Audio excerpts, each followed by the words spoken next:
Hello everyone, कैसे हैं आप सभी लोग। मेरा नाम है सुनील बिश्नोई और आप लोगों के लिए लेके हाजिर हूं दोस्तों आज की क्लास। और इस क्लास के अंदर थ्योरी ऑफ कंज्यूमर बिहेवियर आप लोगों को मैं पढ़ाने वाला हूं। सभी को राधे राधे प्यारे दोस्तों। तो हम लोग आज की इस बहुत ही इंपॉर्टेंट और बहुत ही वैल्यूबल सी क्लास में ये सीखने वाले हैं कि कंज्यूमर बिहेवियर की थ्योरी क्या होती है। वैसे ये सेम वाला टॉपिक आपने रूरल मार्केटिंग के अंदर भी पढ़ना है, सेम वाला टॉपिक है, लेकिन हाँ उससे इसमें फर्क है। वो बहुत ही बेसिक और बहुत ही इजी टॉपिक है, उसमें कोई लेंथ नहीं है, बहुत ज़्यादा ऐसे कोई मंत्र पढ़ने वाली बातें नहीं है, बहुत ही सिंपल एक जर्नल चीज़ें हैं जो केवल पढ़ के सुन के याद हो जाएगा। या हल्का सा डेप्थ है, बहुत मुश्किल नहीं है, इजी तो ये भी है, लेकिन हाँ हल्का सा डेप्थ है इसके अंदर। क्या थ्योरी ऑफ कंज्यूमर बिहेवियर क्या होता है, आइए देखते हैं कंज्यूमर बिहेवियर की थ्योरी क्या हो सकती है। इकोनॉमिक्स का बहुत इंपॉर्टेंट लेक्चर है, आता है आपका। सबसे पहले आपके मन में एक सवाल आता होगा, ये कंज्यूमर ही क्या होता है। बाकी तो बातें बाद में ही करनी हो सकती है। कंज्यूमर का मतलब है उपभोक्ता।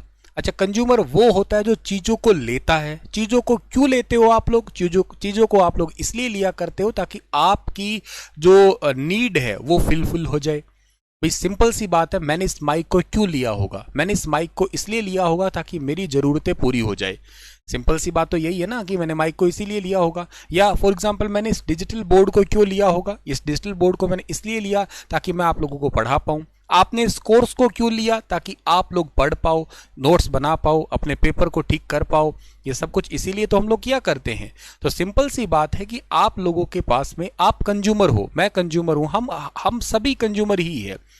एक कोई मार्केटियर बन जाता है, कोई कंज्यूमर बन जाता है। तो कंज्यूमर का सिंपल सा मतलब यही होता है, उपभोक्ता अपनी जरूरतों को पूरा करने के लिए तरह तरह की चीजें, तरह तरह की वस्तुएं खरीदता है।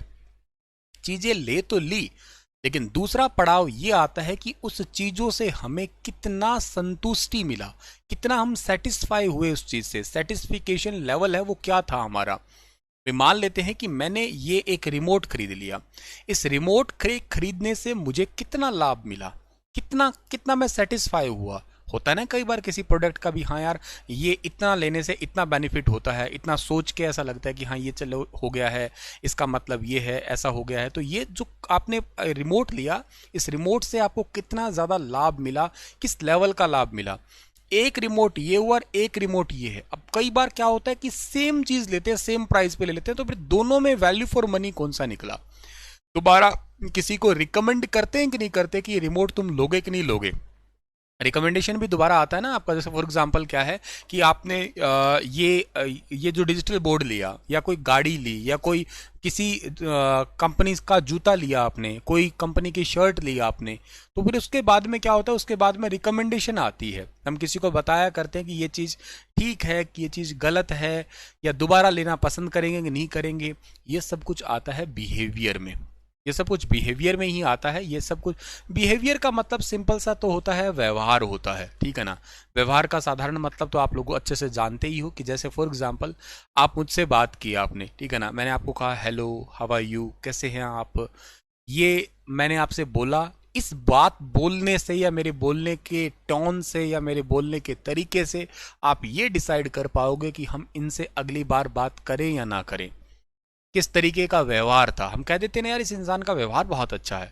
व्यवहार कैसा अच्छा कहते हो आप लोग? किसी से भी मिलते हो, जैसे फॉर एग्जांपल हम ट्रेन में कहीं जा रहे हैं और किसी से हमने पूछ लिया कि भैया बताइएगा दिल्ली का कब आएगा, और मुझे उतरना है दिल्ली, और दिल्ली उतर के मुझे कालूसराय जाना है, ओखला में जाना है मुझे, तो प्लीज़ बता दोगे ओखला कब आएगा, बता दोगे पीरा गड्डी कब आएगा, बता दोगे बहादुरगढ़ कब आएगा।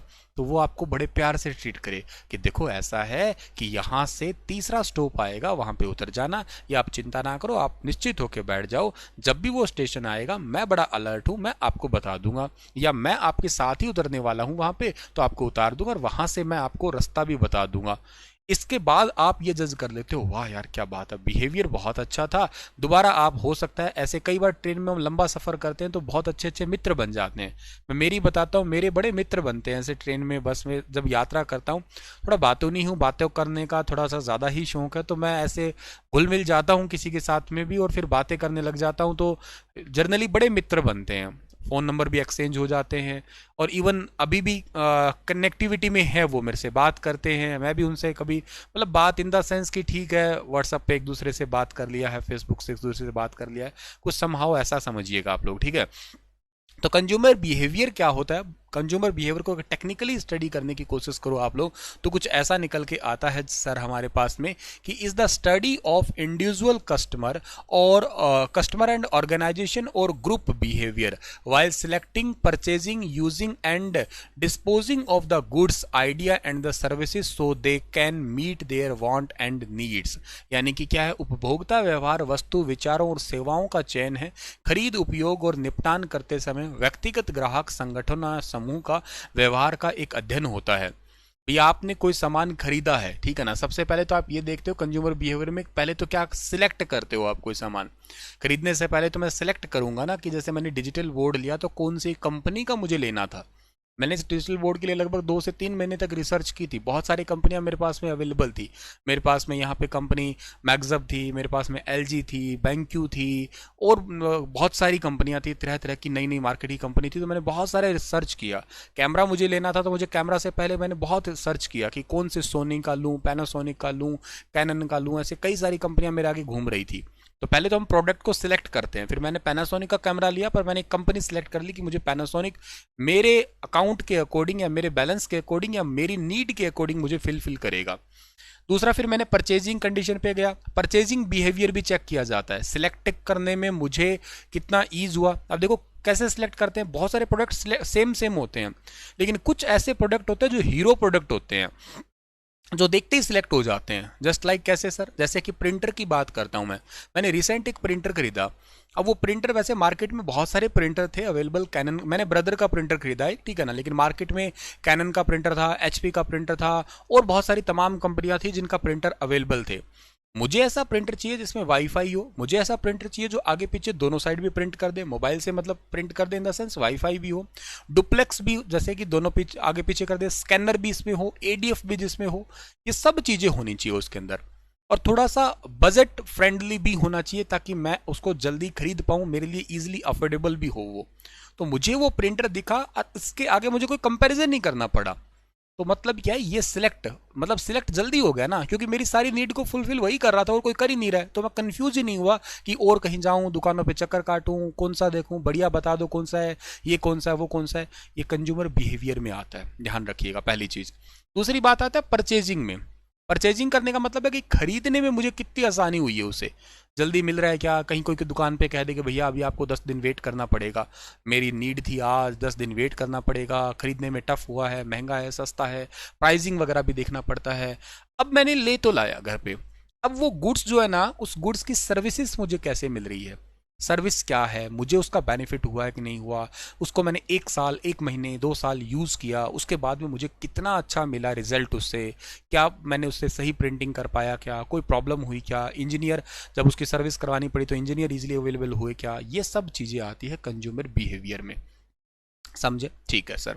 इन a simple terms, consumer behaviour is the study of consumers action and reactions in the market place and the reason behind their action. Simple सी भाषा में ये कह सकते हो आप लोग, उपभोक्ता व्यवहार बाजार में उपभोक्ताओं के कार्य और प्रतिक्रियाओं का अध्ययन होता है जो कार्यों के पीछे का कारण है। जो भी आप काम करते हो उन काम, जो भी एक्शन रिएक्शन होता है आपका, ठीक है ना, जैसे न्यूटन्स थर्ड लॉ है, किसी ने थप्पड़ मारा तो वापस थप्पड़ ही जड़ा जाएगा, ठीक है ना, दीवार पे आपने थप्पड़ मारा तो आपको भी सामने चोट लगेगी। Every action is equal and opposite to each other, ठीक है। खैर, सो सिंपल सी बात है। तो आप लोगों ने एक अच्छा प्रोडक्ट दिया है तो आपको बिहेवियर, उसका रिजल्ट भी खैर अच्छा ही मिलने वाला है, ठीक है ना। कंज्यूमर क्या होता है, कंज्यूमर का डेफिनेशन हम लोग ऑलरेडी जान चुके हैं। एक उपभोक्ता है, वह व्यक्ति है जो जरूरत और चाहतों की संतुष्टि के लिए वस्तुओं को, सेवाओं को खरीदता है, पढ़ लिया हमने। A consumer is the end user of the good and services and can not resale them. एक उपभोक्ता वस्तुओं और सेवाओं का अंतिम उपयोगकर्ता होता है और उन्हें पुनर्वास जो है ना, पुनर्विक्रय नहीं कर सकता। कंज्यूमर वो होता है, जैसे मान लेते हैं कंज्यूमर उसको भी कहते हो आप लोग जो बेचने के लिए ना लाए। दुकानदार क्या करता है, अब एलजी की एलईडी किसी ने बनाई, तो दुकानदार ने खुद ने थोड़ी ना बनाई होगी। पैनासोनिक का कैमरा है तो जो बेच रहा है उसने थोड़ी ना बनाया, वो तो कहीं से खरीद के लाया होगा, एक अपना मार्जिन उसने रख लिया है, उस मार्जिन पे मुझे भी बेच रहा है वो। मान लेते हैं कि वो 15 रुपए के लाया है, मुझे वो 25 रुपए का बेच रहा है, 23 रुपए का बेच रहा है, 22 रुपए का बेच रहा है, तो अपना शुद्ध 5 6 7 8 10 रुपए जो बचाना चाह रहा है वो बचा रहा है, वो उसका काम हो गया शॉप का। ठीक है, तो कहने का सेंस हमारे पास में ये निकल के आया यहाँ पे कि कंज्यूमर वो होता है जो एंड यूजर है। अब मैं उससे ले आया तो मैं एंड यूजर हूं, मैं वो कैमरा लेके आया हूं एक ही, वो कैमरा लाया था 50, वो 50 कैमरा लेके आया क्योंकि उसे बेचने थे, मुझे कैमरा चाहिए था एक ही, एक कैमरा, मतलब मैं एंड यूजर हूं, मैं उसको यूज करने के लिए लाया हूं, दोबारा बेचने नहीं वाला मैं उसे, वो भी कंज्यूमर होता है। कंज्यूमर का डेफिनेशन ये है, the choice and need of the consumer for a good and services have a great impact on a various decision on an organisation. किसी वस्तु और सेवा के लिए उपभोक्ता की पसंद और आवश्यकता का संगठन बहुत ही बढ़िया निर्णय का ये सब कुछ अच्छी चीज। जैसे मान लेते हैं कि कोई कंपनी कोई प्रोडक्ट बनाती है और जरूरत के हिसाब से बना दे, वे मान लेते हैं कि आपको ये टॉपिक चाहिए था और आपको यही टॉपिक मैंने दे दिया, जैसा चाहिए था वैसा वैसा आपको मैंने पढ़ा दिया, आपको समझ में भी आना चाहिए था, आपको नोट्स चाहिए थे, नोट्स भी आपको मिल गए, सब कुछ आपको दे दिया। तो इट मीन्स क्या हो गया, इसका सिंपल सा सेंस क्या हो गया, इसका सिंपल सा सेंस है कि वो मेरा प्रोडक्ट है, हीरो प्रोडक्ट निकला है, और यही एक कंज्यूमर को सेटिस्फाई करने का सबसे बेस्ट तरीका भी होता है। ठीक है, इंपॉर्टेंस ऑफ कंज्यूमर क्या होती है भाई एक उपभोक्ता बाजार में। अब देखो इंपॉर्टेंस तो सिंपल सी बात है, उसको अगर आप बढ़िया सर्विस देते हो तो वो अच्छा पब्लिसिटी भी आपके लिए करेगा। A consumer create a demand of a different product in the market. एक उपभोक्ता बाजार में अलग अलग उत्पादों की मांग पैदा करता है। इसका मतलब है कि विभिन्न वस्तुओं की सेवाओं के लिए एक उपभोक्ता की जरूरतें और चाहते बाजार में उसकी मांग पे निर्भर करती है। मांग वाला डिमांड वाला चैप्टर भी पढ़ेंगे हम लोग, और इसलिए इन्हें उत्पादित करने की आवश्यकता होती है। It means that the need and want of the consumer for a different good and services create a demand in the market। अब अगर आप देखो कंज्यूमर क्या होता है, कंज्यूमर सिंपल सी बात है मार्केट के अंदर ना डिमांड बढ़ाएगा, डिमांड के आधार पे आप प्रोडक्ट बनाओगे। अगर आपका प्रोडक्ट अच्छा हुआ तो आपकी सेल बढ़ेगी, सेल बढ़ेगी तो आपका इकोनॉमिक्स में मतलब अर्थव्यवस्था अच्छी हो जाएगी आपकी। तो यही होता है कि इंपॉर्टेंस कंज्यूमर की ये है कि आप अच्छा प्रोडक्ट लेके आओ, मार्केट में डिमांड बढ़ाने की इंपॉर्टेंस है। पेपर में ऑप्शन आए कि नीड क्या है कंज्यूमर की, इंपॉर्टेंस क्या, सॉरी, तो इंपॉर्टेंस यही होती है इसकी कि ये मतलब मांग को इंक्रीज करता है, नीड का जो है ना उसको बढ़ा देता है, डिमांड को इंक्रीज कर देता है ये, ठीक है ना। एक उपभोक्ता न केवल वस्तुओं का बल्कि विभिन्न प्रकार की सेवाओं का भी उपभोग करता है, इसलिए एक बाजार में उपभोक्ता विभिन्न प्रकार की सेवाओं को भी विविधीकरण बढ़ाता है, जैसे कि बैंकिंग, स्वास्थ्य देखभाल, बीमा। अब ऐसा नहीं कि हम चीज़ों को ही यूज़ करते हैं मार्केट में, हम जो है ना बहुत सारी सर्विसेज को भी यूज़ करते हैं। ये कोचिंग फिलहाल के एक सर्विसेज का यूज़ कर रहे हो, ये कोई चीज़ तो है नहीं, ऐसा तो है नहीं कि मैं आपके बिल्कुल पास में हूँ, ये नोट्स है आपके बिल्कुल पास में, आप प्रिंट निकालो बात अलग है, लेकिन सीधे तौर पर तो आप ये एक सर्विस है, तो इस सर्विस को भी आप यूज करते हो। सर्विसेज को भी मार्केट में बढ़ाया जाता है। बच्चों को पढ़ने की जरूरत पड़ी और बच्चों को ऑनलाइन पढ़ने की जरूरत पड़ी तो ऑनलाइन मार्केट बन गई। देखा जाए तो ऑनलाइन कोचिंग सेंटर बहुत सारे खुल गए, ऑनलाइन कोर्सेज बहुत सारे बिकने लग गए, ठीक है ना। अच्छा, हेल्थ की बात करते हो तो हेल्थ सर्विसेज भी ऑनलाइन कैसे हो गई है, जैसे कि संजीवनी मोबाइल एप्लीकेशन वगैरह है। आपकी घर बैठे आपको जो ना डॉक्टर मेडिकल चेकअप कर लेते हैं, घर बैठे आपका मेडिकल चेकअप होता है से, या घर पे ही आपका डॉक्टर लोग है वो ब्लड चेकअप करने के आते हैं, घर पे ही आपको जो ना मेडिकल रिपोर्ट दिखाते हैं, ठीक है ना। आपका इंश्योरेंस से रिलेटेड भी कह लीजिएगा आप लोग, ठीक है ना, जिसको बीमा कहा करते हो आप लोग। A consumer also play a crucial role in increasing demand for a consumer goods। Simple सी बात है, जो उपभोक्ता होता है वो बहुत ही इंपॉर्टेंट रोल पैदा करता है मांग को बढ़ाने में। उपभोक्ता ही नहीं होगा, खरीदने वाले नहीं होंगे तो आपका प्रोडक्ट की मांग बढ़ेगी कैसे, एक बताओ आप लोग। आप केले की रेडी लगा के खड़े हो गए, केला खरीदने वाला ही कोई नहीं होगा तो फिर मतलब कैसे डिमांड बढ़ सकती है इसकी, ठीक है ना। Consumer goods are two type of, durable and non durable goods. Consumer के गुड्स कितने टाइप के होते हैं, दो प्रकार के होते हैं, एक होता है ड्यूरेबल, एक होता है नॉन ड्यूरेबल। ध्यान देना, ड्यूरेबल गुड्स वो गुड्स होते हैं जो कम से कम 3 साल तक चले, एटलीस्ट 3 ईयर चले। Durable goods are those consumer goods have a life span more than 3 years, such as a television, refrigerator, washing machine etcetera. Durable मतलब लंबा चलने वाले हों, ऐसे हों कि आप अपनी जिंदगी में उन्हें बहुत ही कम खरीदते हो या कोई एक आध बार ही खरीदोगे। आपने टीवी अब खरीद लिया तो टीवी आपका लगभग चलेगा 5 7 10 साल चलेगा, कहने का मतलब फ्रिज खरीद लिया, फ्रिज भी लंबा चलेगा, ऐसा नहीं कि फ्रिक्वेंटली बाय करते हो, आज खरीद लिया 10 महीने के बाद फ्रिज दोबारा बदल रहे हो, या हर महीने रिचार्ज करवाते हो, ऐसे आप लोग उसको दोबारा दोबारा चेंज करते रहोगे, तो that is durable product. Durable का मतलब जो कम समय के लिए हुई हो, सॉरी लंबे समय के लिए हो, उसको आप लोग जो है ना वो ड्यूरेबल प्रोडक्ट का नाम देने वाले हो, ठीक है ना। तो ड्यूरेबल प्रोडक्ट आपका वो होता है जो आपके लंबे समय तक चलता हो, एक लॉन्ग लास्टिक होता है, उसको आप ड्यूरेबल कहोगे। पर जो नॉन ड्यूरेबल प्रोडक्ट होता है वो क्या होता है? अच्छा, ड्यूरेबल का मतलब ये भी होता है कि जो 3 साल के लिए रहता है, जो 3 ईयर्स के लिए रहता है, this is called for durable product. For example, आप गाड़ी है, अब गाड़ी तो आप लोग साल में कितनी बार खरीदोगे? गाड़ी तो आप लोग जो है ना साल के अंदर खरीदने वाले हो, एक बार साल के अंदर छोड़ो, आप जिंदगी में एक बार खरीदने वाले हो गाड़ी, ऐसा तो नहीं है कि आप लोग बार बार कार ही खरीदने वाले हो, दैट इज ड्यूरेबल प्रोडक्ट है। लेकिन नॉन ड्यूरेबल प्रोडक्ट जो होते हैं ना, वो ये प्रोडक्ट होते हैं जो एफएमसीजीए प्रोडक्ट होते हैं आपके। एफएमसीजीए का मतलब होता है फास्ट मूविंग कंज्यूमर गुड्स जो होते हैं ना, उसको आप लोग एफएमसीजीए प्रोडक्ट के नाम से जो है ना वो क्या कहते हो आप लोग, ठीक है ना। तो एफएमसीजीए प्रोडक्ट का मतलब ये होता है फास्ट मूविंग कंज्यूमर गुड्स, जो आपके अभी जैसे आपने चलाया उसको, ठीक है ना, तो थोड़े जैसे मान लेते बर्गर की बात कर लो, खाने पीने की बात कर लो, ये सारे के सारे जो है ना आप लोगों के ये क्या होते हैं, इन सभी को आप लोग कहा करते हो फास्ट मूविंग कंज्यूमर गुड्स के जो है ना वो नाम से जाना करते हो। ये बात आप लोगों को याद रखनी है डियर, ठीक है ना। ये सिंपल है, साधारण सी बात है, इसको आप लोगों को भूलना भी नहीं है।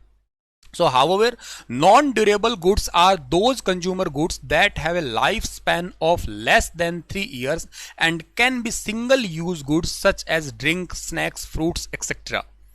तो ये ऐसे प्रोडक्ट होते हैं जो आपके थोड़े समय के लिए ही चलते हों, ठीक है ना, इनको याद रखना है आप लोगों को। अब कोल्ड ड्रिंक है, अब ऐसा तो है नहीं कि वो जिंदगी भर चलने वाली है, ठीक है ना, अभी लेके आए हो शाम तक खत्म हो जाएगी, दोबारा लानी पड़ेगी। बर्गर है, शाम तक खत्म हो जाएगा, ठीक है ना, मतलब थोड़े टाइम के लिए चले। शैम्पू हुआ आपका, ठीक है ना, क्रीम हुई, साबुन हुई, ये आपके नॉन ड्यूरेबल्स में आते हैं। तो सिंपल सी बात है, कंज्यूमर मार्केट में बहुत अच्छा डिमांड पैदा करता है, डिमांड को इंक्रीज करता है। और कंज्यूमर के लिए 2 टाइप के मार्केट में गुड्स अवेलेबल है, एक ड्यूरेबल गुड्स होता है, एक आपका होता है नॉन ड्यूरेबल गुड्स होता है, ठीक है ना। एक ड्यूरेबल आता है, एक नॉन ड्यूरेबल आता है आपका, ठीक है ना। तो अब क्या रहेगा आपका यहाँ पे, ठीक है ना, जो ड्यूरेबल प्रोडक्ट आपका होता है, ये तो आप समझ गए, इसके फ्रिज, वॉशिंग मशीन वगैरह एग्जांपल कह दिया। नॉन ड्यूरेबल का मतलब आपका जो है ना, ये दूसरा एग्जांपल आपने समझ लिया, जो बहुत सिंगल यूज के लिए भी हो सकता है आपका। हिंदी में भी हम लोगों ने इनको देख लिया है कि पेय पदार्थ है, नमकीन है, फल है, वगैरह वगैरह चीजें हो गई है, ठीक है। कंज्यूमर बिहेवियर पे अब हम शिफ्ट होते हैं, ठीक है ना। तो कंज्यूमर बिहेवियर पे क्या होता है? The behaviour of a person is the way they act और behave in a certain situation. Every individual has a different perspective और opinion, views, want, taste and need। देखो ऐसा होता है, हर इंसान का एक अलग टेस्ट होता है, हर इंसान का एक अलग जो है ना आपका वो मीनिंग होता है, हर इंसान का एक अलग पर्सपेक्टिव होता है, हर किसी इंसान की अलग सोच होती है। अब आप में से कोई हो सकता है जिसको ये ब्लू कलर बिल्कुल नहीं पसंद होगा, आपको लगता होगा सर ने ब्लू कलर क्यों लगा दिया होगा, इसकी जगह रेड कलर लगाते ज़्यादा अच्छा लगता, रेड और व्हाइट का कॉम्बिनेशन अच्छा होता। किसी को ब्लैक एंड व्हाइट का कॉम्बिनेशन लगता, किसी को लगता है कि सर ने लगाया ही क्यों है, किसी को लगता है यार यही नहीं होना चाहिए, इनको लाल कलर में लिखना चाहिए था। हर किसी का मतलब अलग थिंकिंग हो सकता है, कहने का सेंस है आपका। मुझे कोई कलर नहीं पसंद था, मुझे तो बस सिंपल पढ़ाना था, कंटेंट आपके आगे रखना था ताकि मैं आप लोगों को समझा ज्यादा सकूं। लिख तो सकता ही था ये सब चीजें, लेकिन लिखने में वक्त नहीं बताना। ये कुछ ऐसे सब्जेक्ट है जिनको लिख के नहीं समझाया जा सकता, जिनको कंटेंट हो तो आपको एक्सप्लेन किया जा सकता है। ये सब्जेक्ट कंसेप्ट वाले हैं, समझाने वाले हैं। कुछ और चीज़ें होती है जैसे जीके होती है आपकी, नॉर्मली हरियाणा जीके हो गई है या आपकी नेशनल और जीके हो गई, तो उनको लिख लिख के याद करना होता है उसमें, क्योंकि पॉइंट टू पॉइंट बात होती है। इसमें पॉइंट नहीं है, इसमें सिचुएशंस है, इसमें कहानियां है, इसमें बातें हैं, इसमें कंसेप्ट है। तो कंसेप्ट तो सीख ही सकते हो आप लोग, है ना। लिखोगे क्या? मैथ को कभी लिखते थोड़ा ना, मैथ को सीखते हो, तो वैसे ही कुछ ये है आपका। तो कंज्यूमर बिहेवियर ये होता है कि अलग अलग इंसान का, किसी व्यक्ति का व्यवहार व तरीका, जिसमें किसी निश्चित स्थिति में कार्य व्यवहार करना, प्रत्येक व्यक्ति के अलग अलग दृष्टिकोण होते हैं, राय होती है, विचार होती है, चाहत होता है, स्वाद होता है, उसकी जरूरतें होती है। इसलिए उपभोक्ता व्यवहार से संबंधित है कि उपभोक्ता अपनी आय के विभिन्न सेवाओं और वस्तुओं पर कैसे खर्च करता है। कोई अब इंसान है, वही इंसान है जो 50 रुपए में कुछ खरीदता है, खर्च करता है, 50 रुपए में कोई सामान लेता है, कोई इंसान जैसे मान लेते हैं कि 50 नहीं, चलो 500 रुपए देते हैं, 50 तो महंगाई बहुत बढ़ गई है, 50 में तो क्या ही आएगा, 500 की बात करते हैं हम लोग, ठीक है ना। अब 500 रुपए में चीजें आ सकती है कुछ, क्या 500 रुपए में ठीक है, एक नॉर्मल सी मुझे लगता है कि टी शर्ट तो आ ही जाए, ठीक है ना। अब आप लोग यहाँ पे ऐसे मत कहना कि सर नहीं नॉर्मल सी टी शर्ट तो कैसे, टी शर्ट 2000 की आएगी भाई, मैं लग्जरियस प्रोडक्ट की बात नहीं कर रहा हूँ, एक ठीक है बेसिक सा प्रोडक्ट कह लीजिएगा, टी शर्ट कहिएगा आप लोग, ठीक है ना। टी शर्ट के अलावा आपका ऐसा प्रोडक्ट है जो कौन सा हो सकता है, और क्या 500 में आ सकता है, 500 रुपए में मान लेते हैं कि शैम्पू भी आ सकता है क्या सर, हाँ शैम्पू सर वो तो 1 रुपए में आ जाएगा, डिब्बा लेके आए हम लोग, ठीक है ना। अच्छा, और हम 500 रुपए में क्या लेके आ सकते हैं, 500 रुपए में खाना, एक आदमी का खाना, रेस्टोरेंट में तो चलो नहीं हो सकता इतना, पर ठीक है नॉर्मल जगह पे ढाबे पे खाना खा सकते हो, ठीक है ना, आप लोग खाना लेके आ सकते हो किसी ढाबे पे। और कोई प्रोडक्ट आपका 500 रुपए में आ जाएगा, हाँ 500 रुपए में एक रिमोट तो चलो ले ही आएंगे हम, ठीक है ना, और ना सही तो। अब डिपेंड करता है कि ये 500 रुपए में इनमें से आप क्या सामान लेके आए हो, क्या लेके आए हो 500 रुपए में, टी शर्ट लेके आए हो, या आप खाना लेके आए हो, आपने रिमोट लेके आए हो, शैम्पू लेके आए हो, वो डिपेंड करता है हमारी इनकम पे, डिपेंड करता है हमारी इंपॉर्टेंस पे, किसको हम ज्यादा वैल्यू दे रहे हैं, इस पे हमारा जो है ना वो काम करता है, ये याद रखना डियर, ठीक है ना। एक सेकंड।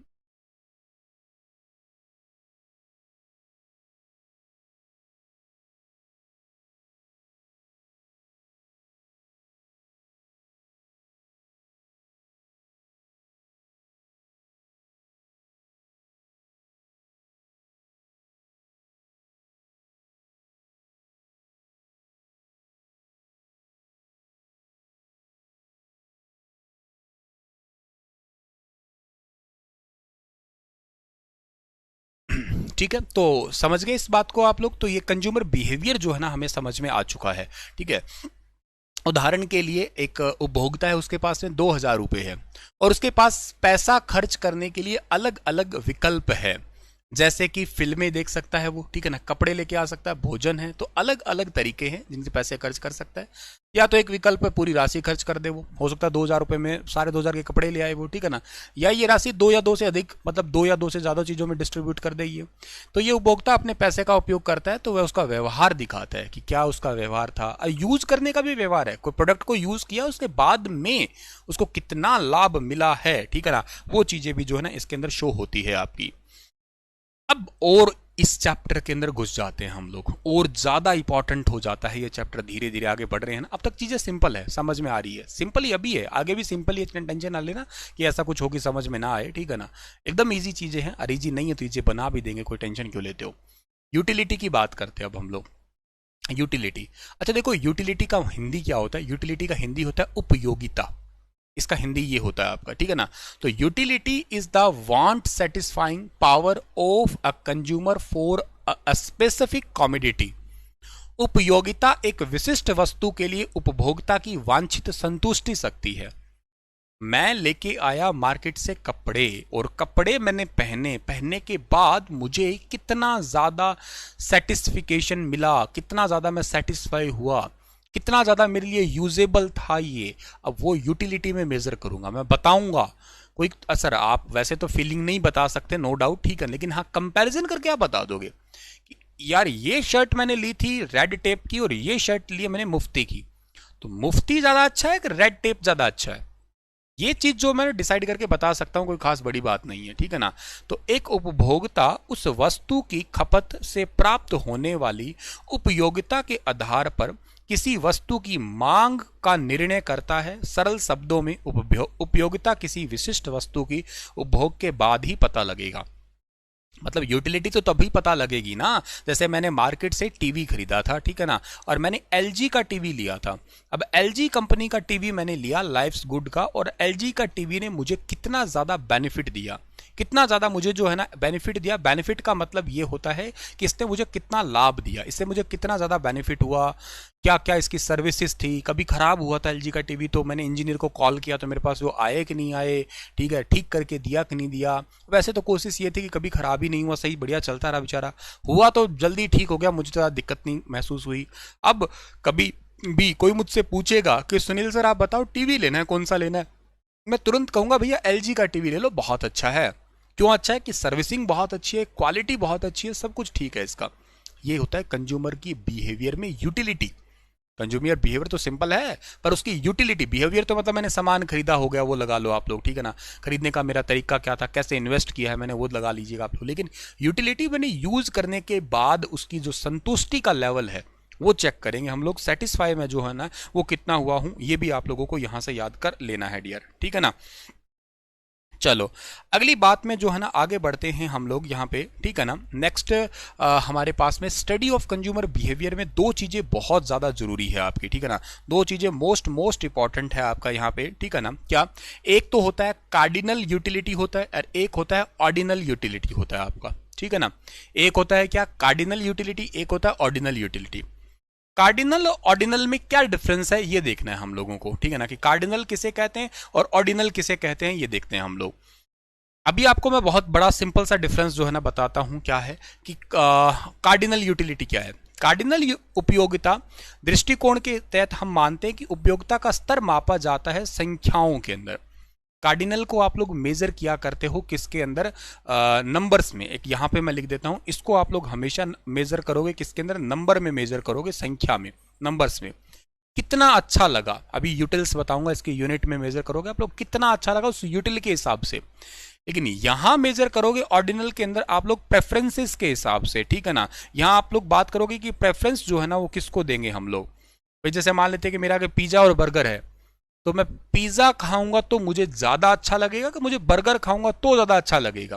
यार दोनों ही फास्ट फूड, लेकिन दोनों में से ज्यादा मेरी प्रेफरेंस क्या है, उस प्रेफरेंस के हिसाब से भी पिज्जा के बराबर वैल्यू मुझे बर्गर भी दे देगा क्या, वही मुझे स्पाइसीनेस मिल जाएगी क्या, टेस्ट मुझे मिल जाएगा क्या, तो पिज्जा खा लेता हूं या बर्गर ले लेता हूं, ठीक है ना। और कार्डिनल के अंदर क्या होता है, नंबर्स में मेजर करते हैं हम लोग। मैंने पिज्जा खाया तो मुझे कितना यूटिल्स मिला, मुझे बर्गर में खाया तो मैंने कितना यूटिल्स मिला, एप्पल खाया तो क्या मिला, बनाना खाया तो कितना यूटिल्स मिला, वो सब चीज देखेंगे इन दोनों के अंदर हम लोग, ठीक है ना। चलिए इन दोनों को देखने की कोशिश करें अगर हम लोग। उदाहरण के लिए क्या है, हम किसी वस्तु को मान लीजिएगा चॉकलेट की उपयोगिता को माप सकते हैं और कह सकते हैं कि एक उपभोक्ता को चॉकलेट की उपयोगिता की 20 इकाइयां मिलती है, यानी कि 20 यूटिल्स जो है ना उसको मिलती है, 20 यूनिट्स जो है ना किसी को लाभ मिलता है। जैसे कि हम लोग यूं समझते हैं कि इसको हम लोग मेजर करते हैं ना, किसको क्या कहते हैं, यूटिलिटी को, तो उसके अंदर एक आपका कार्डिनल के अंदर टोटल यूटिलिटी मेजर करते हैं। टोटल यूटिलिटी मतलब सब चीजों का लाभ। जैसे मान लेते हैं कि मैं मार्केट से सेब लेके आया, ठीक है ना, सेब लेके आया, थोड़ा ध्यान मत चूकने देना, थोड़ा फोकस हो जाना, इंपॉर्टेंट चीज है, ठीक है ना। सेब लेके आया मैं, और केले लेके आया मैं, ठीक है ना, और आम लेके आया मैं, ठीक है ना, ठीक है ना, नींबू लेके आया मैं, ठीक है ना, और क्या है, दूध लेके आया मैं। जैसे मान लेते हैं ये सब प्रोडक्ट मैं लेके आया था, ठीक है। अब 1 2 3 4 5, ये 5 प्रोडक्ट लेके आया। अब इन पांचों से मुझे कितना कितना यूटिल्स मिला, मतलब कितना कितना यूटिल्स मिला, मतलब कितना लाभ मिला, मैंने इसको मेजर कर लिया कि मुझे इससे मिला है 20 मिला है, केले से मुझे मिला है मान लेते हैं 10 मिला है, आम से मुझे मिला है 30 मिला है, नींबू से मुझे मिला है 5 मिला है, ठीक है ना, दूध से मुझे मिला है कितना 25 मिला है। तो मतलब इसमें मुझे देखने को ये मिला कि आम से मुझे सबसे ज्यादा यूटिल्स मिला। इन सब को अगर मैं जोड़ देता हूं तो उसके बाद में जो मेरा ओवरऑल आता है वही आपका मेरा ओवरऑल क्या कहलाएगा, टोटल यूटिलिटी कहलाएगी। भाई मैं इनको सबको जोड़ देता हूं, जैसे 25 और 5 कितने हो, 30 हो गए, 30 और 30 60 70 और कितने हो गए 90 हो गए, तो टोटल यूटिल्स कितना होगा मेरा 90 हो गया। तो मतलब मैं जितने टोटल जो कुछ प्रोडक्ट लेके आया, कुछ प्रोडक्ट को मैंने क्या किया, उनसे कितना कितना मेरे को जो ना लाभ मिला, यूटिल्स मिला, कितनी कितनी संतुष्टि मिली, उस लेवल को चेक किया मैंने और उनको सबको जोड़ दिया, तो आगे आपका सिंपल है। The total utility of a commodity as a fix quantity is the total satisfaction. जैसे मान लेते हैं कि 1 किलो आम था, 1 किलो ही केले थे, 1 किलो ही आपके सेब थे, 1 किलो ही नींबू थे, 1 किलो ही दूध था, ऐसे बराबर क्वांटिटी के थे सारे के सारे, ठीक है ना। एंड सेटिस्फाई लेवल जो ना derived by a consumer from a consumption of a given community, जो दिए गए आपके कम्युनिटी है ये वाले, जैसे मान लो इनके बाद में इसका सेटिस्फाई लेवल चेक किया हमने। The total utility of the community depend on the quantity consumed by the consumer. अब टोटल यूटिलिटी ये भी है कि कितना आप लोग यूज किया है उसका। For example the total utility of A commodity let's say mango is a derived from the consuming 10 unit, ठीक है ना, 10 लिख दो 30 लिख दो, समझने के लिए था ये, ठीक है ना। आप ऐसे समझ लीजिएगा ये है, ठीक है ना। इनकी स्टडी कैसे करते हो आप लोग, की study of consumer behaviour minus cardinal utility approach कैसे निकलता है। देखो टोटल यूटिलिटी कैसे निकलेगी आपकी ये, जैसे कि मान लेते हैं कि आइसक्रीम है, अब मैंने ये आइसक्रीम ही खा रहा हूं मैं लगातार, देखिएगा पहली बार मैंने जब एक आइसक्रीम खाई थी, अब बिहेवियर दिख जाएगा, आपको पता लग जाएगा कैसे है। जब मैंने एक आइसक्रीम खाई थी तो मुझे 20 जो है ना लाभ मिला था। टोटल यूटिलिटी मेरे पास में कितनी आ गई थी? 20 आ गई जब मैंने पहली एक आइसक्रीम कंज्यूम की। तो जब मैंने दूसरी बार आइसक्रीम खाई ना, तो दूसरी बार आइसक्रीम में मेरे पास में जो है ना कितनी यूटिलिटी आई? टोटल 16 आई। ठीक, मतलब इसको आई नहीं, टोटल नहीं आई, माफ करना, ये 16 मैंने, मतलब मेरे को अब लाभ मिला। क्यों? क्योंकि अब आप पहली बार जब खा चुके हो आइसक्रीम, तो दूसरी आइसक्रीम उतनी ज्यादा क्रेविंग तो आपकी खत्म होगी ना।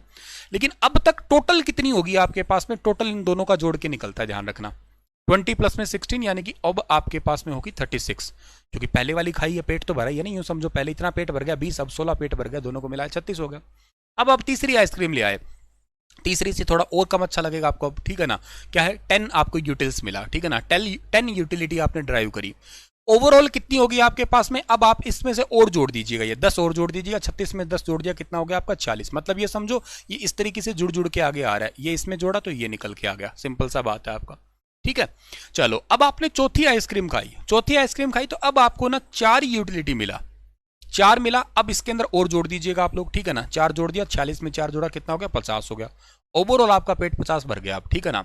अब आपने पांचवी आइसक्रीम खाई, कोई मजा नहीं आया, आपका 0, 50 का 50 ही रहा। कितनी की खाओगे? लास्ट में छठी आइसक्रीम खाई तो माइनस में 6 हो गया। और कितनी आइसक्रीम खाएंगे? मतलब अब तो बिल्कुल बोर हो गया आप आइसक्रीम खा खा के, ठीक है ना।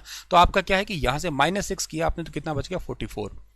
ओवरऑल यूटिलिटी आपके पास में अब निकल के 6 आइसक्रीम के बाद में कितनी आई है? आप सॉरी, कितनी आई है आपके पास में? 44 आई है। इसी को बोला करते हो आप लोग टोटल यूटिलिटी।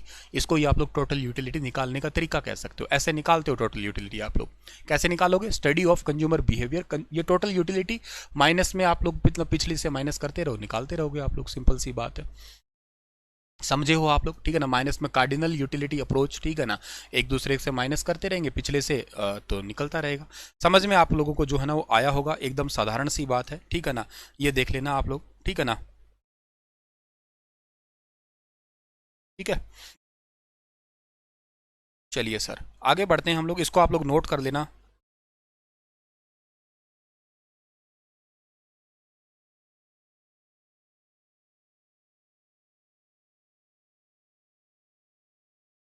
नोट कर लेना इसको आप लोग।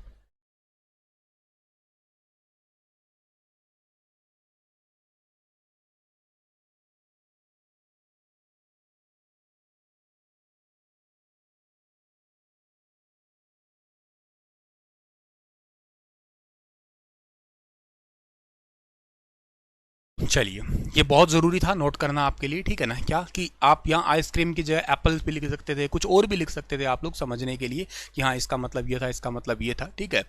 चलिए सर, इसके बाद में हमारे पास में आता है मार्जिनल यूटिलिटी। अब यूटिलिटी भी दो टाइप की थी आपकी, ठीक है ना। इसके अंदर आपने कार्डिनल तो देख ही लिया है, एक मार्जिनल यूटिलिटी भी आपकी होती है। अब मार्जिनल यूटिलिटी का मतलब क्या होता है डियर, ठीक है ना।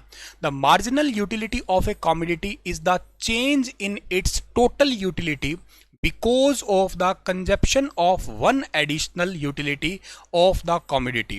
For example, suppose 5 chocolate give a consumer 20 units of total utility and 6 chocolate give 25 utility. The consumption of a one extra chocolate will provide the extra utility of 5 unit. अब मैं आपको इस टेबल से समझाता हूँ, इसमें एक ना फॉर्मूला वगैरह होता है, इसको यहाँ देखो आप लोग, इस टेबल से ही आप लोगों को मैं जो है इसको समझा सकता हूँ। क्या होता है देखते हैं। वही आपने आइसक्रीम ले लिया, सेम आइसक्रीम ले लिया आपने। जब आपने पहली क्या कहते हैं आइसक्रीम खाई थी, टोटल यूटिलिटी आपके पास 20 आई है, मार्जिन कुछ नहीं आया आपके पास में अभी। दूसरी आपने खाई तो आपके पास में 36 आ गया, ठीक है ना। 36 कैसे आया? अभी मैंने बताया था ना 36 कैसे आया। 36 टोटल आ गया था आपके पास में, ये पिछली टेबल आपने देखी थी ना अभी, ठीक है। 36 आ गया तो उसी टेबल को मैंने लिया है। अब एक्चुअली मार्जिनल यूटिलिटी कैसे निकाला करते हो आप लोग? ये निकाला करते हो TU अपॉन Q से निकाला करते हो। टोटल यूटिलिटी डिवाइड बाय आपका जो डिफरेंस है वो निकलेगा यहाँ पे।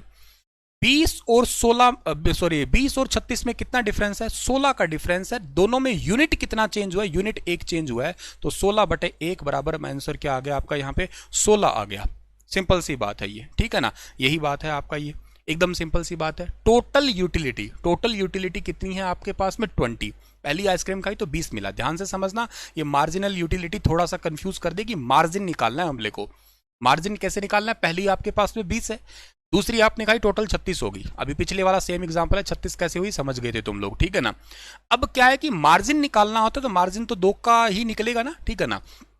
तो मार्जिन निकालने के लिए सिंपल सा फॉर्मूला है आपके पास में, क्या, इन दोनों को आपस में माइनस कर दो, जितना गैप हुआ यूनिट का, कितने यूनिट का गैप हुआ, इसके बाद तो एक ही और आइसक्रीम खाई है ना, देखो एक के बाद 2 ही हुआ है तो एक ही यूनिट का गैप आया ना दोनों में, डिवाइड बाय ये कर दो, आंसर आ गया, ये रहा, ये मार्जिनल यूटिलिटी आपका आ गया। आगे तीसरी आपने खाया, अब तीसरे के बाद में क्या, इन दोनों का क्या गैप है, 36 और 46 का, तो इनका गैप है 10, दोनों के, इन दोनों के बीच में कितना गैप आया, कितनी यूनिट बढ़ाई, एक ही यूनिट बढ़ी थी, ये आंसर आ गया आपका। अच्छा आगे क्या, इन दोनों का गैप अगेन अब एक ही आएगा, इन दोनों के बीच में 4 था तो ये आंसर आ गया। इन दोनों के बीच में 4 और 5 में कितना गैप है, एक ही गैप है, 50 और 50 में कोई गैप ही नहीं है तो 0 डिवाइड बाई 1 0 हो गया। आगे फिर और चलोगे तो आपका गैप जो है ना कितना आ गया, गैप -6 का आ गया, कम हो गया अब, ठीक है ना, क्योंकि 50 से -44 हो गया था तो अब -6 डिवाइड बाय 1 है तो इसका आंसर -6 आ गया फिर आपका। ये आपकी मार्जिनल यूटिलिटी है, इसको TU अपॉन Q से निकालते हो, हालांकि एक फॉर्मूला और भी है, इसको आप लोग marginal utility TUN minus TUN1 n-1, ये n-1 जो पिछले जो आपने कर रहे थे ना, जैसे 2 से 1 गया आपका 1 बच गया, ठीक है ना, ऐसे है आपका। तो marginal utility from the nth unit, total unit utility, इसके बाद में total utility from n-1 unit, ठीक है ना।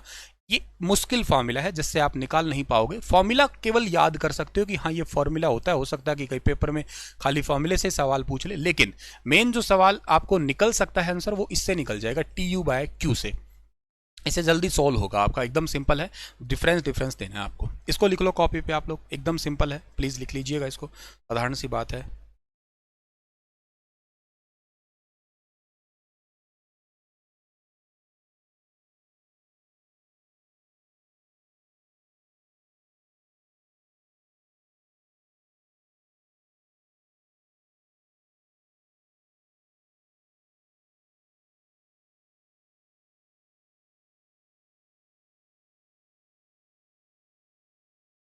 ठीक है, लिख लिया होगा इसको आप लोगों ने, ठीक है ना, साधारण है, कोई दिक्कत वाली बात नहीं है।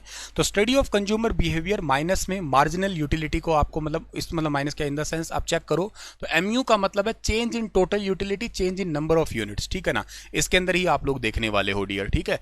सो ये आप टोटल यूटिलिटी जो है ना ये समझ गए, टोटल यूटिलिटी कैसे निकालते हो ये आप लोग देख चुके हो यहाँ पे, ठीक है ना, कि टोटल यूटिलिटी इस तरीके से निकलती है, ये आपने 20 16 किया, 36 आ गया इसका, फिर इसका आगे किया ये आ गया, इस तरीके से आपने। दूसरा मार्जिनल यूटिलिटी क्या होती है इसको भी आप लोगों ने जो है ना वो समझ लिया है, एकदम कोई दिक्कत वाली बात इसके अंदर है नहीं, ठीक है ना। अब हम लोग आगे बढ़ते हैं, अगला जो हमारा कंसेप्ट आ सकता है वो क्या होगा यहाँ पे, ठीक है ना। नेक्स्ट जो हमारा होगा वो होगा ऑर्डिनल यूटिलिटी अप्रोच, देखते हैं हम लोग यहाँ पे। ऑर्डिनल यूटिलिटी अप्रोच क्या है हमारे पास में, कि भले ही गणात्मक उपयोगिता दृष्टिकरण सरल है पर इसमें एक बड़ी खामी है, जैसा कि वास्तविक जीवन में हम संख्याओं में उनकी संतुष्टि के स्तर को नहीं माप सकते। ये बात आपके मन में आ रही होगी थोड़ी देर से पहले, मुझे पता था आ ही सकती है, क्यों आ सकती है, क्योंकि जैसे मैंने स्टार्टिंग में कहा फीलिंग को कैसे माप सकते हैं, कहने का मतलब है कि ये बहुत बढ़िया है, एकदम एक्यूरेट आंसर भी निकलता है। लेकिन कब सर हमने ये कहा कि हमने आइसक्रीम खाई तो अब इस आइसक्रीम से मुझे 30 यूटिलिटी का बेनिफिट मिला, कब हमने कहा कि सर हमने ये चॉकलेट खाई तो हमें 20 का मिला, और कहा तो कहेंगे किस ब्याह पे, कहीं लिखा थोड़ी ना होता है कि इससे 10 का मिल रहा है, इससे 5 का मिल रहा है, इसका 30 का मिल रहा है, इसका 90 का मिल रहा है। ये फीलिंग को एक्सप्रेस तो नहीं कर सकते ना, कि मैं आपको कहूं कि मैं आपको प्यार करता हूं, तो कितना प्यार करता हूं बता थोड़ी ना सकता हूं, मेरे दिल में ही है ना कि मैं कितना प्यार करता हूं आपसे, समझा थोड़ी ना सकता हूं इस चीज को मैं। ऐसा ही है, आप मुझे अच्छे लगते हो, कितने अच्छे लगते हो बताओ, अब मैं कैसे बताऊं आपको कितने अच्छे लगते हो, 5 सेंटीमीटर अच्छे लगते हो या 1 किलोमीटर अच्छे लगते हो, इन चीजों को मैं एक्सप्रेस नहीं कर सकता। क्यों नहीं कर सकता एक्सप्रेस, क्योंकि फीलिंग एक्सप्रेस करने लायक है ही नहीं। तो ये भी वही चीज है, खाया तो टेस्ट कैसे एक्सप्रेस कर सकते हो, मीठा लगा, कितना मीठा लगा, 1 किलो मीठा लगा, ऐसा थोड़ा ना कुछ होता है, बस मीठा लगा बात खत्म। कोई कहते हैं ये कड़वा है, कड़वा कैसा होता है, ला खा के देख ले भैया, ऐसा ही होता है कड़वा, कैसे बताओगे आप लोग। दर्द हुआ, कैसा होता दर्द, मारो थप्पड़, ऐसा होता दर्द, समझ रहे हो आप लोग चीजें। तो ये सिंपल सा पार्ट है आप लोगों को जो एकदम साधारणतः समझ में आया होगा, ठीक है ना। ऑर्डिनल यूटिलिटी अप्रोच में क्या था, तो हम हमारी प्राथमिकताओं को विकल्प के आधार पे ही देख सकते हैं, तो हमारे लिए ये बहुत ज़्यादा अच्छा नहीं था।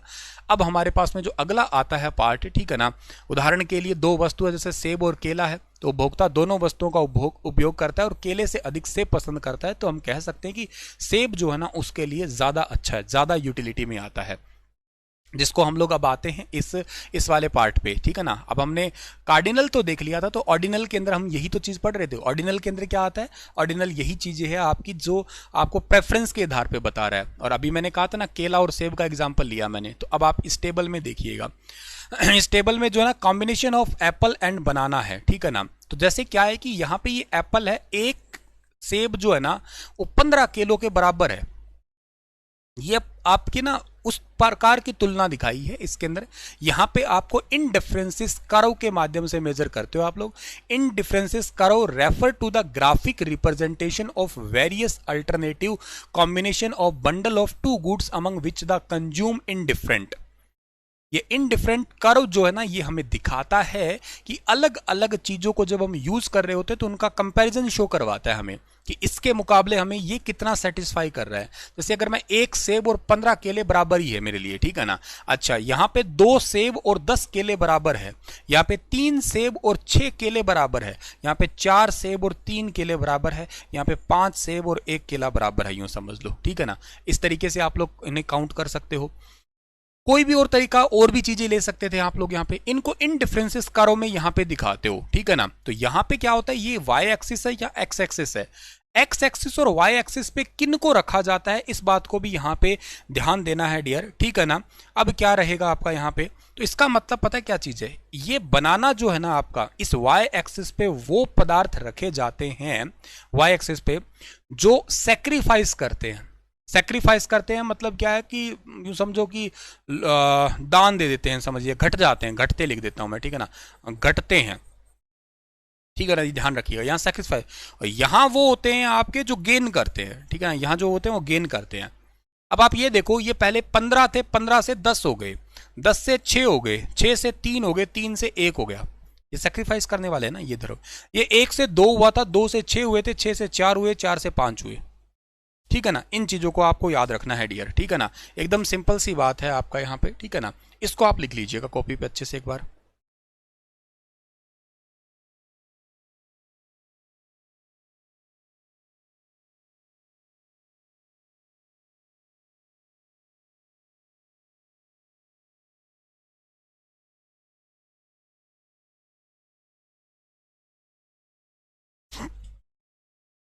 एकदम सिंपल सी चीज है ये, ठीक है ना, लिख ली होगी आपने, ठीक है ना। तो इन डिफरेंसेस करो क्या कहता है आपका, इन डिफरेंसेस करो refer to the graphical representation. एक तो लाइन सीधी सी लिखनी है आपको कि ये ग्राफिकल रिप्रेजेंटेशन होता है किस चीज का आपका, of A various alternative combinations. अलग अलग अल्टरनेटिव कॉम्बिनेशन का होता है, वो बंडल ऑफ टू गुड्स, ठीक है ना, 2 या 2 से ज्यादा गुड्स का होता है, among the which of the consume in different, अलग अलग तरीके से डिफरेंट कंज्यूम करते हैं। अभी एक सेब और 15 केले का ऐसे आपने कह दिया, बराबर ना कहो चलो आप, ठीक है ना, मतलब आप यूं कह लो कि जहां एक सेब यूज करते हैं वहां पे हम लोगों ने जो है ना वो क्या करना होता है, 15 करना होता है, ठीक है ना, 15 यूज कर लेते हैं हम लोग। तो ये सिंपल सी बात है, आप लोगों को ये याद करना है। 2 है, 2 की जगह 10 यूज कर लेते हैं हम लोग, ठीक है ना। तो इन चीजों को याद करना है, सिंपल ये याद कर लेना, ठीक है ना।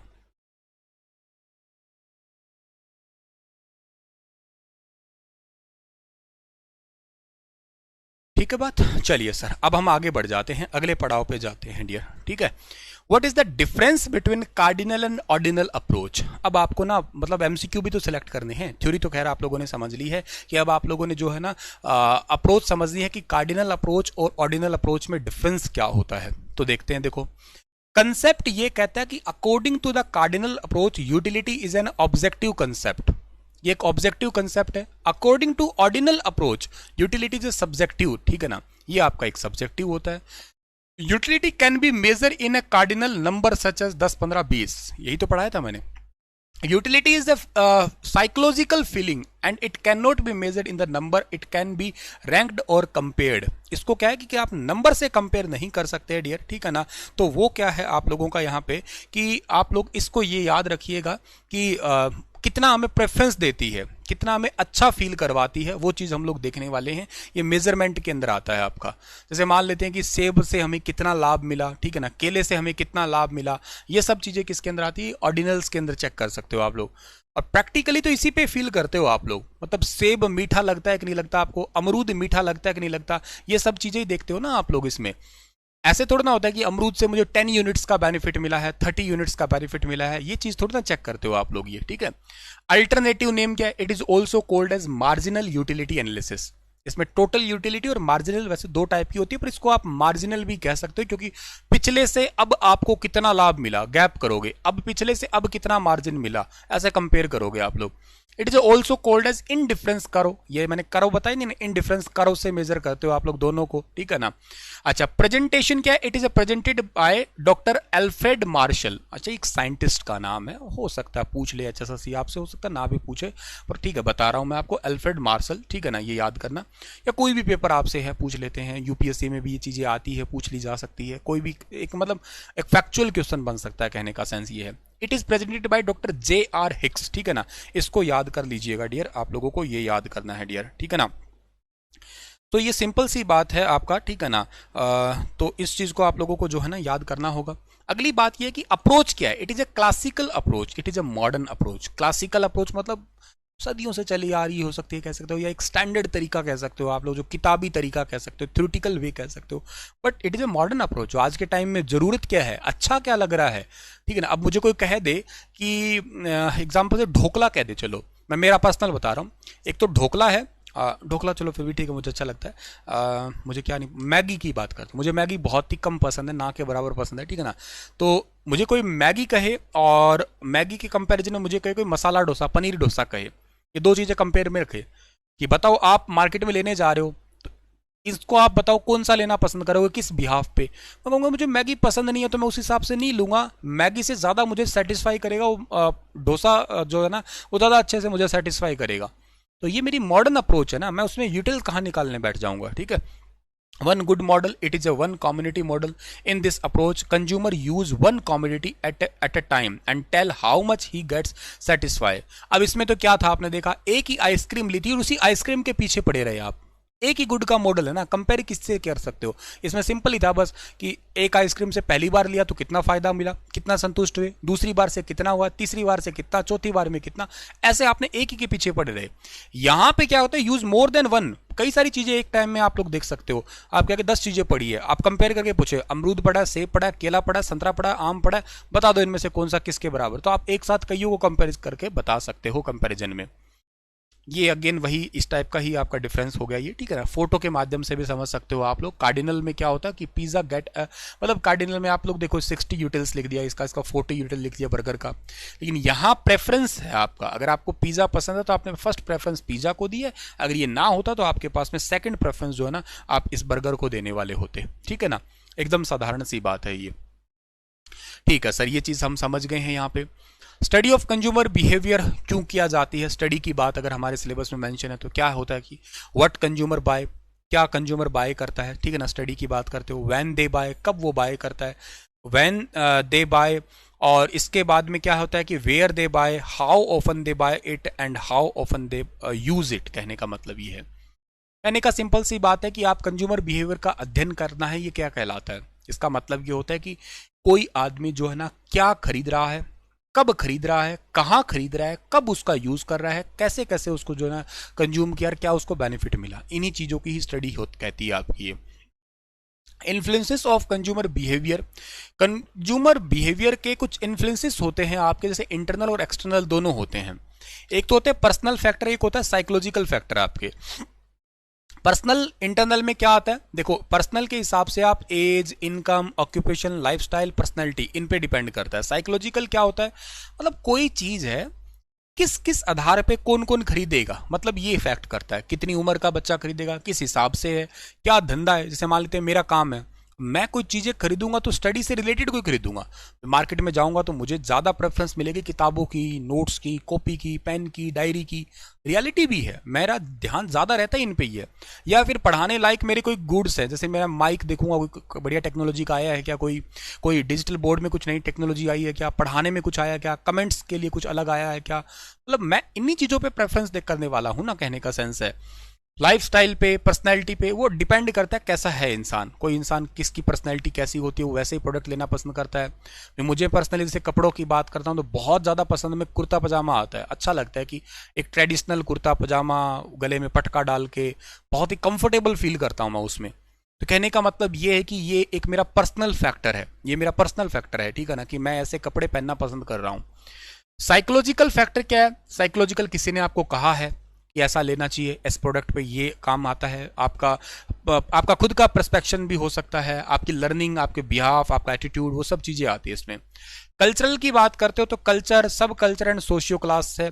और सोशल कल्चर में फैमिली की प्रेफरेंस, फैमिली है, रेफरेंस ग्रुप भी आते हैं। किसी ने कहा होगा ऐसा प्रोडक्ट ले लो, किसी के कहने पे ले लिया होगा। जैसे मान लेते हैं कि किसी के कहने की बात करता हूँ मैं, तो मुझे कोई एग्जांपल याद आए इस पे। आपके घर पे ही कह लीजिएगा, जैसे कोई एग्जांपल होता है ना कि आपने जैसे मान लेते हैं कि मेरे से पूछा कि सर मुझे लैपटॉप लेना है, तो कौन सा लैपटॉप लूँ तो ज़्यादा बढ़िया है, मोबाइल लेना है, मोबाइल कौन सा मोबाइल लूँ तो ज़्यादा अच्छा है। मैंने कहा कि बजट कितना है, आपने कहा कि सर मेरा बजट ना 2 लाख रुपए तक का है, 2 लाख रुपए में कौन सा फ़ोन ले सकता हूँ मैं। नो डाउट एक ही चीज़ मेरे आगे आएगी, कहूँगा कि भाई ठीक है आईफोन ले ले, बस बात ही खत्म, 2 लाख का बजट ही है तो आपका ये। आपने आईफोन का मॉडल पूछ लिया, मैंने कहा जो लेटेस्ट आपका है 14 मैक्स है वगैरह है, जो भी आप वो ले सकते हो, ठीक है। 2 लाख का लैपटॉप लेना है सर, ठीक है फिर एप्पल का लैपटॉप ले लो, 2 लाख का मिल जाएगा, तुम्हें कोई दिक्कत नहीं है। आपने मेरे कहने पे लैपटॉप ले आए। अब आप उसको फिर बिहेवियर चेक करोगे, मतलब आपको कितना लाभ मिला, परचेजिंग कितना इजी रहा, नहीं रहा आपका, ठीक है ना, रोल क्या था आपकी लाइफ में, उसका क्या स्टेटस था, कितना आपका यूज़ था। ये फैक्टर हैं सारे के सारे, इनको फैक्टरी कहते हो आप लोग सारे के सारे, ठीक है ना, ये सारे फैक्टर में ही आते हैं आपके। एज होता है, जैसे मैंने कहा ना, people of a different age have a different need. अलग अलग उम्र के हिसाब से अलग अलग प्रकार की ज़रूरतें होती है। छोटे बच्चे की अलग ज़रूरत है, 6 साल का बच्चा, उसकी अलग नीड है। उसको 6 साल का बच्चा, उसको साइकिल से प्यार है, उसको साइकिल मिल गया, आराम मिल गया, उसको खिलौना मिल गया, बहुत अच्छा उसको लगेगा, वो अलग नीड है।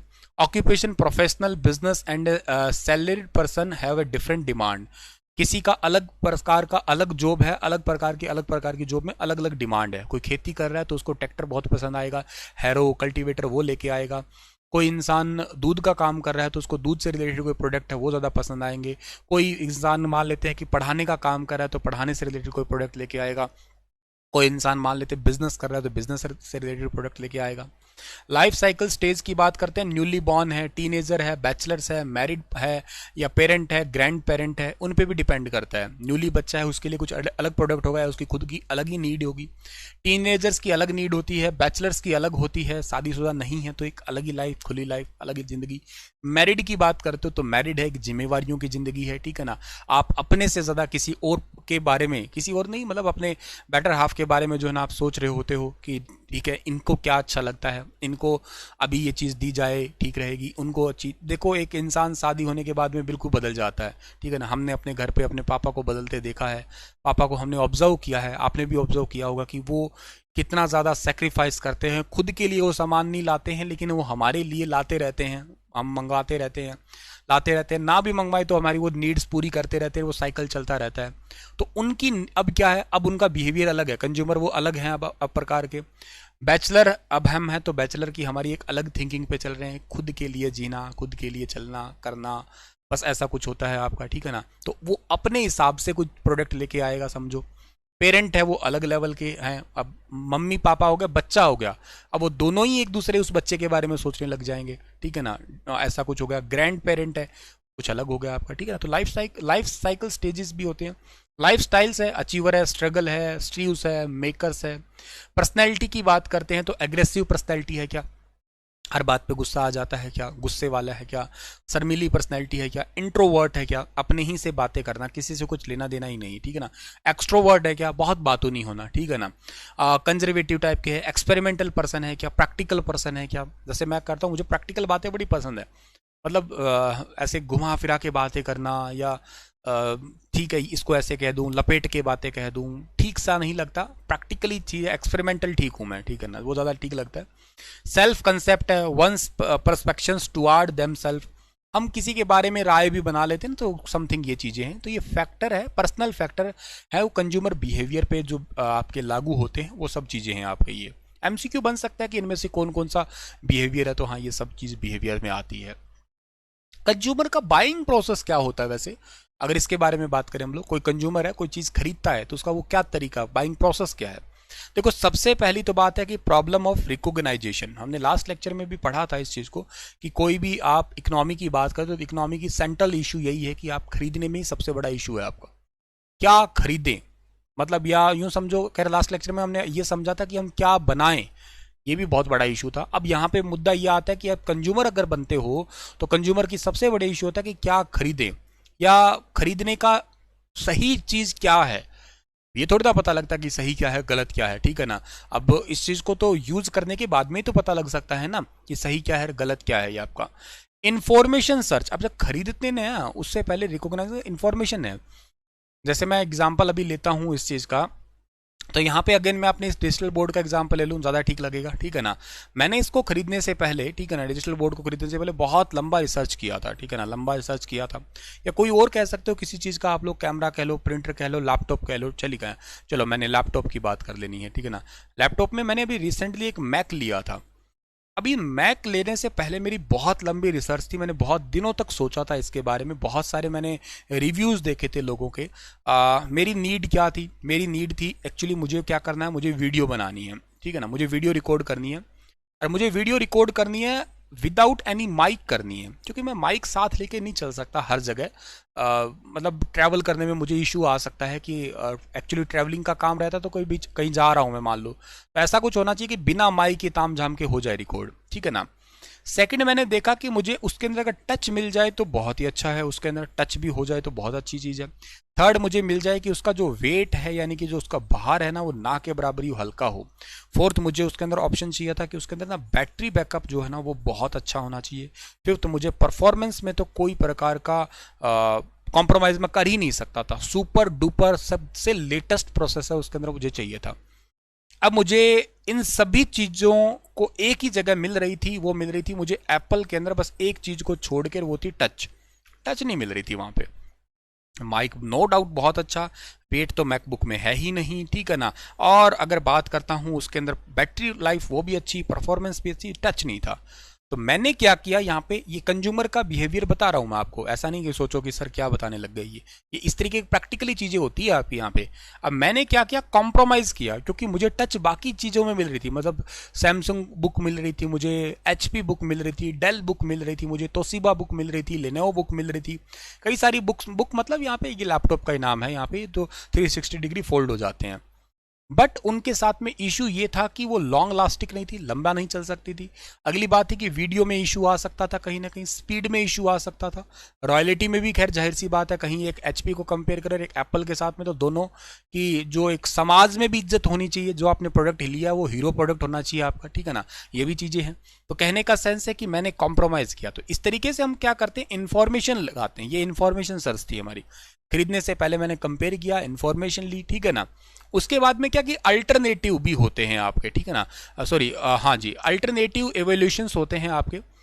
तो ये चीज़ें आएगी, अल्टरनेटिव क्या होता है, मैंने अभी कहा ना कि ये नहीं है तो ये ले लूँ क्या, ये नहीं तो ये ले लूँ क्या, कंपैरिजन कर लिया।